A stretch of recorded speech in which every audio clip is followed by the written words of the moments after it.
Hey guys, welcome back to my YouTube channel. কি খবৰ আপোনালোকৰ? আশা কৰোঁ আপোনালোকৰ খবৰ নিশ্চয় ভাল। মোৰ ফালৰ পৰা সকলোকে ইংৰাজী নৱবৰ্ষৰ শুভেচ্ছা জনালোঁ। হেপী নিউ ইয়াৰ। এতিয়া আমি মন্দিৰত যাম। তেতিয়াহ'লে আপোনালোকে চাই থাকক আজিৰ দিনটোত কি কৰোঁ কি নকৰোঁ।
মেন্টার পয়সা গেলে চবদি মুখরি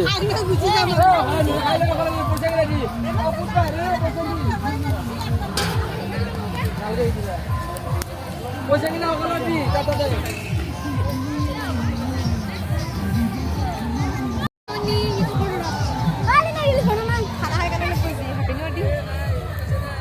Happy New Year guys. আজি আমাৰ খানা আছে ইয়াতে ডাবল খুশি মন্দিৰত অহা হ'ল ইয়াতে ভাত খোৱা হ'ল আপোনালোকলৈ বহুত নৱবৰ্ষৰ অভিজ্ঞতা জনালোঁ। হেপী নিউ ইয়াৰ। এয়া আমাৰ খানা খোৱা প্লেচ।